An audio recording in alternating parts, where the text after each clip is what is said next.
Good morning. जैसे कि कल हमने हिस्ट्री का फर्स्ट क्लास किया था, ठीक है। तो आज हम देखेंगे वैदिक एज। ये क्यों टाइम आपका रिवीजन चल रहा है, ठीक है। ये इंपॉर्टेंट फैक्ट्स हैं, बस उसी को बताए जाएंगे आपको। इसको आप साथ में आप याद करते चलिए, ठीक है।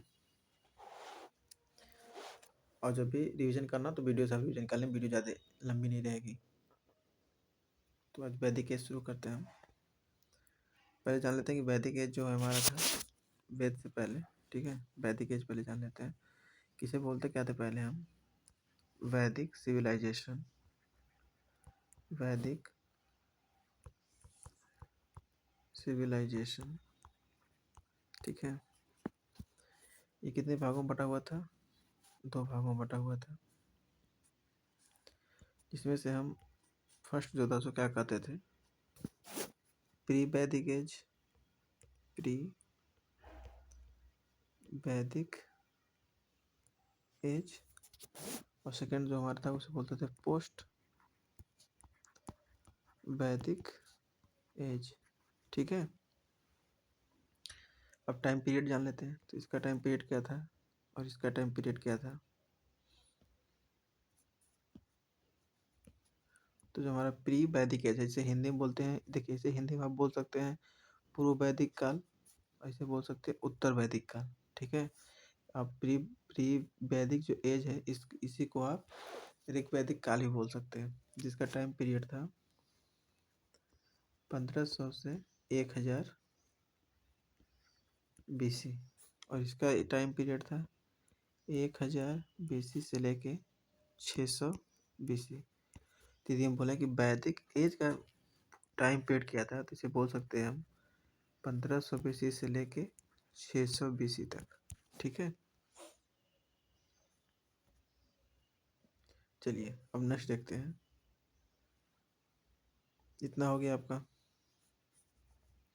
एक स्लाइड हम ले ले पहले, खाली फिर उसके बारे में कुछ बता लेते हैं आपको, फिर आपको फैक्ट्स बताएंगे, ठीक है। ये खाली स्लाइड है, देखिए। देखिए तो इसमें क्या हुआ, इसमें वेदों का मतलब संकलन किया गया, ठीक है। क्या किया गया? वेदों का संकलन किया गया। वेदों का संकलन किया गया किसके द्वारा? महर्षि वेदव्यास, महर्षि वेदव्यास जी के द्वारा, ठीक है, संकलन किया गया। जैसे आपका बना वेद, इसको आसान भाषा में लिखा गया है ब्राह्मण ग्रंथ,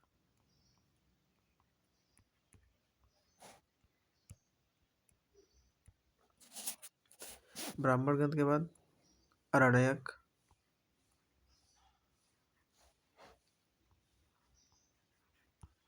आरण्यक, इसके बाद उपनिषद, ठीक है। चलिए तो थोड़ा सा रिवीजन कर लेते हैं। देखिए वैदिक सिविलाइजेशन पहला क्या था? 2 टाइप का, पहला प्री वैदिक पीरियड, दूसरा था पोस्ट वैदिक पीरियड। प्री वैदिक पीरियड को बोलते हैं पूर्व वैदिक काल या ऋग वैदिक काल, और पोस्ट वैदिक काल को बोलते हैं उत्तर वैदिक काल। और जो मेरा प्री वैदिक पीरियड था, इसका टाइम पीरियड था 1500 से लेके 1000 BC। और जो मेरा पोस्ट वैदिक पीरियड था यानी उत्तर वैदिक काल, इसका टाइम पीरियड था 1000 BC से लेके 600 BC तक। इसी में क्या किया गया? तो वेदों का संकलन किया गया, ठीक है। इसी में क्या किया गया आपका? वेदों का संकलन किया गया किसके द्वारा? महर्षि वेदव्यास, याद रखिएगा। वेदों का संकलन किसके द्वारा किया गया? महर्षि वेदव्यास। पहले क्या था? महर्षि वेदव्यास ने किया पहले वेद को सिंपल भाषा में कहा जाए, यानी जो वेद वेद तो देखिए वेद कठिन भाषा में लिखा गया था, वेद को पढ़ा नहीं जा सकता था, तो उसको आसान भाषा में लिखा गया ब्राह्मण ग्रंथ, उसके बाद अरण्यक, उसके बाद उपनिषद। और यही क्रम भी है इनकी रचनाओं का, ठीक है। और ये सभ्यता माना जाता है कि यह सभ्यता आर्यों के द्वारा स्थापित की गई सभ्यता थी, आर्यों के द्वारा निर्मित सभ्यता थी, जिसे क्या कहते हैं? वैदिक सभ्यता, ठीक है। और आर्य का अर्थ होता है, लिख लीजिए यहाँ पे, आर्य का अर्थ होता है श्रेष्ठ। आर्य का अर्थ क्या होता है? श्रेष्ठ। ये आर्यों के द्वारा स्थापित की गई या निर्मित की गई सभ्यता कहते हैं। आर्य जो व्यवस्था था हमारा, ये ग्रामीण सभ्यता था और इनकी भाषा क्या थी आर्य लोगों की? संस्कृत भाषा थी। ठीक है, इसको लिख लीजिए एक बार फिर से। आर्य का अर्थ क्या होता है? लिखिए साथ में आप लोग, याद करते चलिए। आर्य का अर्थ है श्रेष्ठ कैसी व्यवस्था, सभ्यता, ग्रामीण ग्रामीण सभ्यता, भाषा,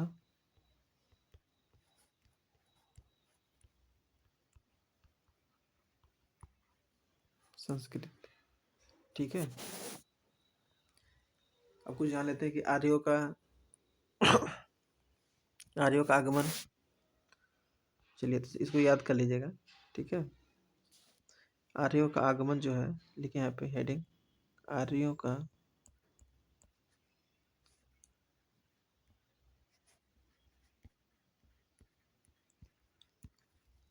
आगमन जो है, तो इसमें सबका अलग अलग मत है।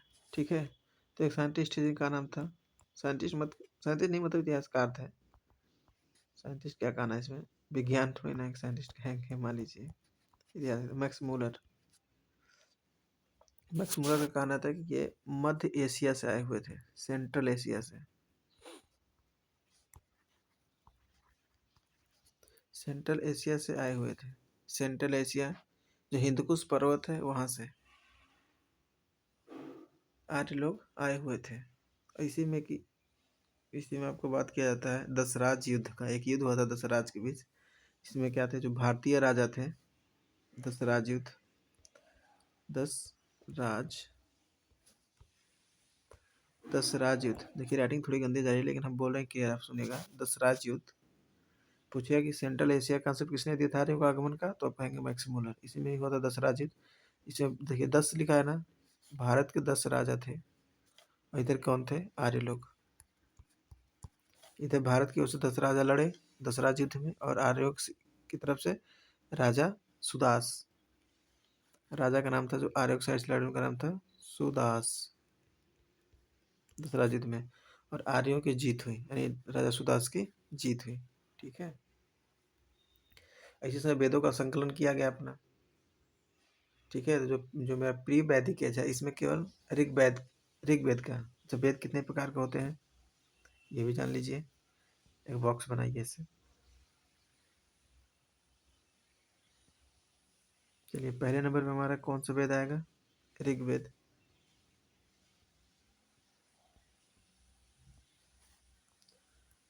दूसरे नंबर पर कौन आएगा, सामवेद। तीसरे नंबर पर कौन आएगा,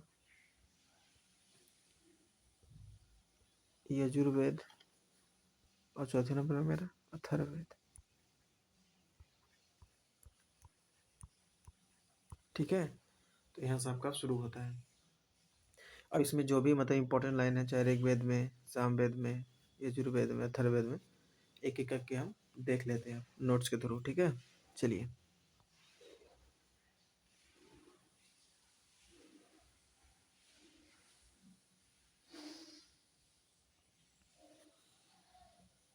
साथ में इसको आप याद भी करते चलिएगा। भारत के सबसे प्राचीन ग्रंथ वेद का शाब्दिक अर्थ क्या है, ज्ञान। पूछा हुआ क्वेश्चन है, भारत के सबसे प्राचीन ग्रंथ का शाब्दिक अर्थ क्या है, ज्ञान। एक फिर से रिपीट करिएगा, भारत के सबसे प्राचीन ग्रंथ वेद का शाब्दिक अर्थ क्या है, ज्ञान। वेद कुल संख्या 4, ये तो हमने बताया था अभी। ऋग्वेद, सामवेद, यजुर्वेद, अथर्ववेद। ठीक है, तो ये तो बताया था 4 टाइप के होते हैं।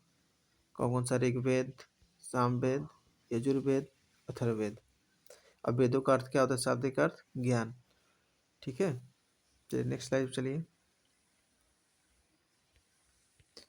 आई थिंक याद हो गया होगा आपको फर्स्ट लाइन। देखिए ऋग्वेद है, ये सबसे प्राचीनतम वेद है। ऋग्वेद के बारे में याद रखें क्या कि ये सबसे प्राचीनतम वेद है। ऋग्वेद में 10 मंडल, ठीक है। ऋग्वेद में 10 मंडल, सॉरी ऐसे हाईलाइट करते हैं, 10 मंडल, 28 सूक्त और लगभग 10 1600 ऋचाएँ हैं। तो इसको आप याद रखिएगा। देखिए गिनती में से याद रखिएगा, लिख के याद करें तो साथ में याद होगा। देखिए 10 मंडल, 1028 सूक्त और 1600 ऋचाएँ हैं। ऋग्वेद की कुल कितनी शाखाएं हैं? 5 शाखाएं हैं। ऋग्वेद में 25 नदियों की उल्लेख किया गया है। ऋग्वेद में 1 बार गंगा नदी और 3 बार यमुना नदी का नाम लिया गया है। ऋग्वेद में जो हमारे 10 मंडल हैं, 128 सूक्त हैं, सॉरी 1028 सूक्त हैं और लगभग 2600 के करीब आपकी ऋचाएँ हैं। इनमें 25 बार मतलब 25 नदियों का उल्लेख किया है, जिसमें से गंगा नदी का नाम 1 बार आया है और 3 बार यमुना नदी का नाम लिया गया है। ठीक है, चलिए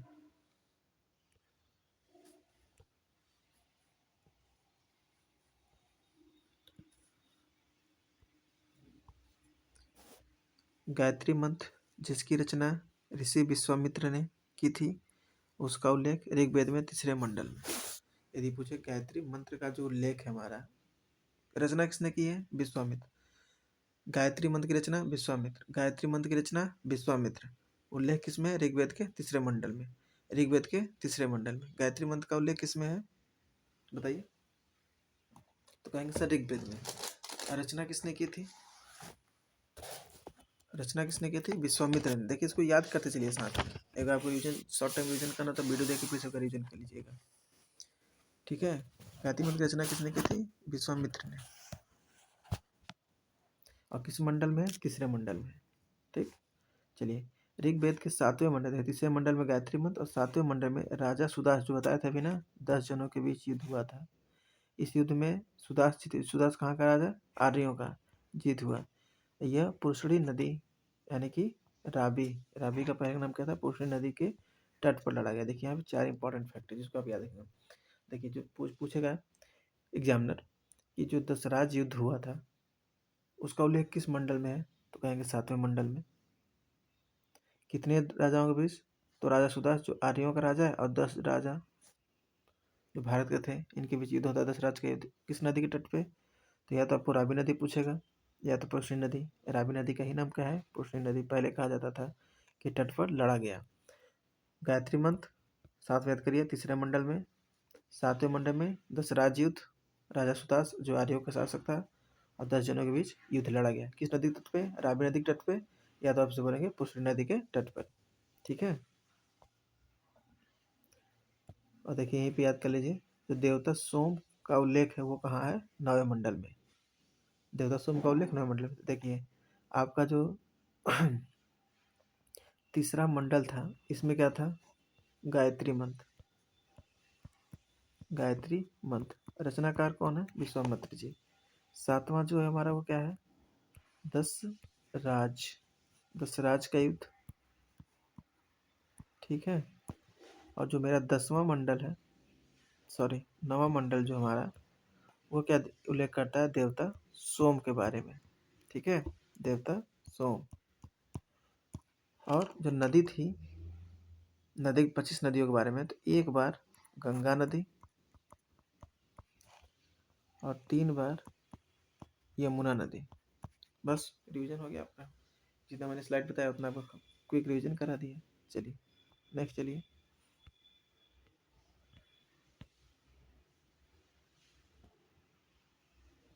यजुर्वेद, यह वेद गद्य व पद्य दोनों में लिखा गया है। तो यदि ये पूछे कौन से वेद को गद्य और पद्य दोनों में लिखा गया, तो क्या कहेंगे आप? यजुर्वेद। कौन से वेद को गद्य और पद्य दोनों में लिखा गया, तो कहेंगे आप यजुर्वेद। यानी यजुर्वेद को गद्य और पद्य दोनों में लिखा गया है। कर्मकांड प्रधान था। जो यजुर्वेद है उसमें कर्मकांड जो था वो प्रधान था। यजुर्वेद के 2 भाग थे, कृष्ण यजुर्वेद और शुक्ल यजुर्वेद। यजुर्वेद के दो भाग कौन कौन से थे? कृष्ण यजुर्वेद और शुक्ल यजुर्वेद। चलिए नेक्स्ट देखिए सामवेद। इस वेद को संगीत की जानकारी मिलती है। सामवेद से इसे भारतीय संस्कृत संगीत का जनक भी कहा जाता है। तो एग्जाम में पूछा है किसमें संगीत की जानकारी मिलती है, तो सामवेद। भारतीय संगीत का जनक किस वेद को कहा जाता है? सामवेद। साम का शाब्दिक अर्थ क्या है? गान है, संगीत से रिलेटेड, ठीक है। सामवेद। सामवेद में मुख्यतः सूर्य की स्थिति मंत्र यानी सूर्य भगवान का स्तुति यानी कि पूजा मंत्र कर लीजिए, प्रार्थना करने के लिए सूर्य भगवान से कुल कितनी ऋचाएं थी? 1875 ऋचाएं थी। सामवेद में मुख्यतः सूर्य की स्तुति के मंत्र यानी भगवान सूर्य की मंत्र जो है स्तुति मतलब प्रार्थना करने, कुल कितने मंत्र हैं? 1875 मंत्र है। और ऋग्वेद में कितना था याद करिए? 10 मंडल। देखिए यहीं पे है, ऋग्वेद में कितना था? 10 मंडल, 1028 सूक्त और 10,600 ऋचाएं। साथ में सबको रिलेट करते चलिए, याद याद होता चला जाएगा। और सामवेद में 1875 ऋचाएं। अब आइए अथर्ववेद। यह वेद सबसे बाद में लिखा गया था। इसे अथर्वगिरिश वेद भी कहते हैं। इस वेद में जादू टोना, तंत्र मंत्र, चिकित्सा, विवाह, लौकिक जीवन का उल्लेख मिलता है। देखिए सीजीएल में पूछा भी गया है एग्जाम, सीजीएल में 2023 में। तो पूछा जाएगा कि कौन सा वेद है जो जादू टोना, तंत्र मंत्र, चिकित्सा, विवाह तथा लौकिक जीवन का उल्लेख है, तो क्या कहेंगे आप? अथर्ववेद।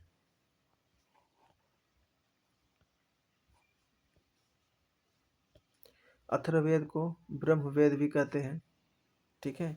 अथर्ववेद की पिपलवाद एवं शौनक ये दो शाखाएं सर्वाधिक प्रचलित है। और मैंने यजुर्वेद के दो भाग कौन कौन से बताए थे आपको? कृष्ण यजुर्वेद और शुक्ल यजुर्वेद। और अथर्ववेद के दो हैं, पिपलवाद व शौनक, ये इनकी क्या है? दो शाखाएं हैं।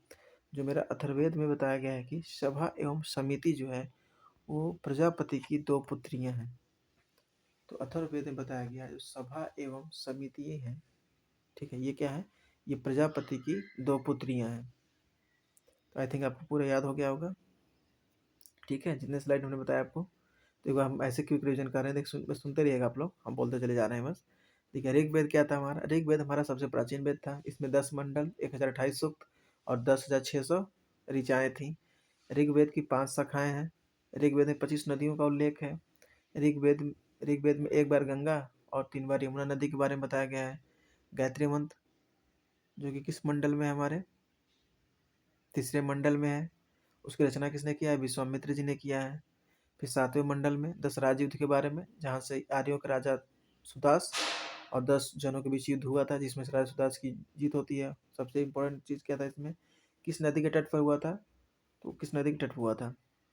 बताइए आप लोग, कमेंट करिएगा आप लोग, ठीक है। ये क्वेश्चन मैं छोड़ूंगा आप लोग के लिए कि वह किस नदी के तट पर। बोलेंगे रावी नदी के तट पर, रावी नदी के तट पर।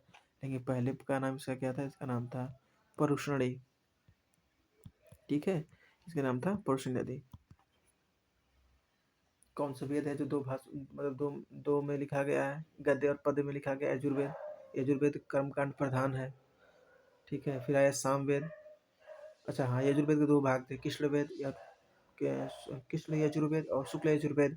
सामवेद जो था इसमें संगीत की जानकारी मिलती है। ये माना जाता है कि भारतीय संगीत का जनक भी सामवेद को कहा जाता है। साम का अर्थ ये होता है गाना, ठीक है। और इसमें सूर्य जो भगवान की स्तुति करने के लिए, इसमें कुल ऋचाएं कितनी है? 1875 ऋचाएं हैं। अथर्ववेद, अथर्ववेद में जादू टोना, चिकित्सा, विवाह, ये बताया था आपको। अथर्ववेद को ब्रह्मवेद कहते हैं, ब्रह्मवेद कहा जाता है। अथर्ववेद की पिपलवाद एवं शौनक ये दो शाखाएं हैं। और अथर्ववेद में पता चलता है कि सभा समिति जो है वो प्रजापति की दो पुत्रियां, ठीक है। मैंने पूरे स्लाइड को बोल दिया जल्दी जल्दी। ऐसे ही आपको भी रिविजन करना है, इसे नोट्स नहीं बनाने आपको। जब भी रिविजन करना हो तब वीडियो देख के रिविजन कर लीजिएगा। चलिए वेदांग पूछे, वेदांग की कुल संख्या कितनी है? तो वेदांग की कुल संख्या 6 है, ठीक है। वेदांग की पूरी संख्या कितनी है? वेदांग की पूरी संख्या कितनी है आपकी? 6 है। कौन कौन से? शिक्षा, ज्योतिष, व्याकरण, कल्प, निरुक्त, छंद, ठीक है। कौन कौन सा? शिक्षा, ज्योतिष, व्याकरण, कल्प, निरुक्त, छंद। देखिए ब्राह्मण ग्रंथ कौन कौन से हैं इसको याद रखिएगा, बहुत इंपॉर्टेंट चीज़ है ये। ठीक है, ब्राह्मण ग्रंथ बताया था ना कि वेद बना, उसके बाद फिर क्या बना था आपका? ब्राह्मण ग्रंथ, उसके बाद अरण्यक, और उसके बाद उपनिषद। बताया था ना हम आपको। तो ऋग्वेद का ब्राह्मण ग्रंथ क्या है? ऐतरेय और कौशिकी। यजुर्वेद का ब्राह्मण ग्रंथ क्या है? शतपथ और तैतरेयी। सामवेद का क्या है? पंचविश और खडविश। अथर्ववेद क्या है? गोपथ। एक साथ विभाजन करिए। ऋग्वेद, ऐतरेय और कौशिकी। ऋग्वेद, ऐतरेय और कौशिकी। साथ में बोलिए, याद रहेगा आपको भी। यजुर्वेद बोलिए, शतपथ और तैतरेयी। यजुर्वेद, शतपथ और तैतरेयी। सामवेद, पंचविश व खडविश। सामवेद, पंचविश और खडविश। अथर्ववेद, गोपथ। अथर्ववेद, गोपथ। ठीक है, चलिए नेक्स्ट स्लाइड पे। आई थिंक आपका स्लाइड खत्म हो गया, लेकिन चलिए एक टॉपिक और भी हम करेंगे। जानते हैं पुराण के बारे में। ठीक है, पुराण। पुराणों की कुल संख्या कितनी है? 18। पुराणों की कुल संख्या कितनी है? 18। पुराणों की रचयिता जो है, क्या नाम उनका? लोमहर्ष। पुराणों की रचना किसने की है? लोमहर्ष। और उनके पुत्र, इनके एक पुत्र भी हैं जिन्होंने किए हैं। इनके पुत्र हैं, लोमहर्ष के पुत्र हैं उग्रशर्वा। उग्रशर्वा जी के द्वारा। यानी पूछे कि पुराण का रचना किसने किया है, तो लोमहर्ष और उनके पुत्र उग्रशर्वा के द्वारा किया गया है। कितने हैं? 18 हैं। और पुराणों में सबसे पुराना और प्रामाणिक पुराण माना जाता है किसको? मत्स्य पुराण को। मत्स्य पुराण को। पुराणों की कुल संख्या 18। रचना किसने किया? लोमहर्ष और उनके पुत्र उग्रशर्वा ने। और मत्स्य पुराण सबसे प्राचीनतम पुराण है। वर्तमान में जो उपलब्ध हुए हैं पुराण, वो गुप्त काल के लगभग थे। हम कहें जो वर्तमान में गुप्त काल जो पुराण के साक्ष्य मिले हैं, ये गुप्त काल के लगभग। ठीक है, गुप्त काल के आसपास मिले हैं। और एक वंश है हमारा, जो वंश के बारे में कहा जाता है कि जैसे कि मत्स्य ये बताया हम आपको कि मत्स्य पुराण ये किससे संबंध रखता होगा? किसी न किसी वंश के कालानुक्रम में मिला है। तो मत्स्य पुराण किससे था? ये था मेरे सातवाहन से, सातवाहन वंश से। और गुप्त वंश जो था हमारा, ठीक है, गुप्त वंश ये था हमारा वायु पुराण से। और विष्णु पुराण जो था, जो हमारे मौर्य वंश से था। ठीक है, तो इसको आप बॉक्स में करके इतना जान लीजिए। चलिए साथ में बोलते चलिए, पुराण कुल संख्या 18। रचनाकार लोमहर्ष, उनके पुत्र उग्रशर्वा के द्वारा। जो सबसे पुराना है मत्स्य पुराण है। ठीक है, और जो मेरा मत्स्य पुराण है, मत्स्य पुराण किस वंश से संबंध रखता है? सातवाहन वंश से। सातवाहन वंश। ठीक है, और जो मेरा वायु पुराण है, वायु पुराण, ये किससे है? गुप्त वंश से।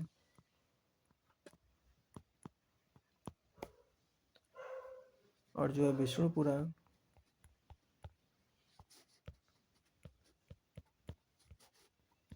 ये किससे संबंध रखता है? मौर्य वंश से। ठीक है, और चलिए पुराण फिर आपको याद करा देते हैं। देखिए ऐसे याद करिएगा एकदम, सुनिए बस। पुराण कुल संख्या 18। रचना इनको क्या है? लोमहर्ष एवं उनके पुत्र उग्र शर्वा जी के द्वारा। सबसे पुराना है मत्स्य पुराण, जो किस वंश से संबंधित है? सातवाहन से। और जो पुराण है वो लगभग गुप्त काल के आसपास के हैं। तो गुप्त काल कौन सा? वायु पुराण। और विष्णु पुराण हो गया आपका मौर्य वंश का। ठीक है, चलिए तो कुछ इंपॉर्टेंट फैक्ट और जान लेते हैं। हाँ, ये जो मैंने ब्रैकेट में किया था ना, ये आप नोट कर सकते हैं। ठीक है, तो फैक्ट्स हम देखते हैं पहले, इंपॉर्टेंट फैक्ट्स। अच्छा, अर्थशास्त्र पुस्तक किसने लिखी? ये तो सब लोग जानते होंगे। अर्थशास्त्र पुस्तक किसने लिखी? कहेंगे चाणक्य जी ने। चाणक्य, इनका नाम क्या था? विष्णुगुप्त और कौटिल्य इनको कहा जाता है। क्या कहा था इनको? विष्णुगुप्त, विष्णुगुप्त या कौटिल्य। साथ में याद करते चलिएगा। यहाँ पर कीप टाइम रीजन देखे करा रहे हैं। फैक्ट्स क्या है? अर्थशास्त्र पुस्तक किसने लिखा था? विष्णुगुप्त और कौटिल्य ने। देखिए अर्थशास्त्र जो पुस्तक है ना, इसे इकोनॉमिक्स रिलेट मत करिएगा, यह राजनीति शास्त्र है।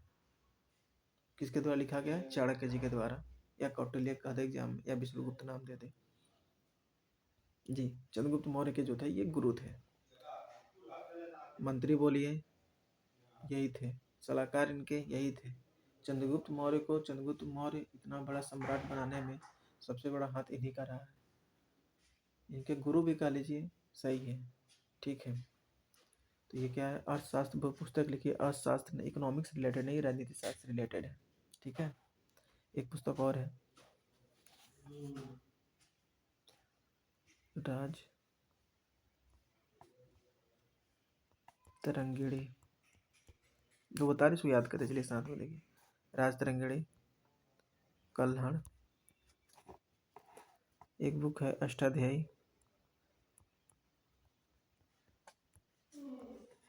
जो किसकी है? पाणिनि की। एक है मनुस्मृति, मनु स्मृति, रचनाकार इनके हैं मनु। ठीक है, और एक है कथा सरित सागर। क्या है? कथा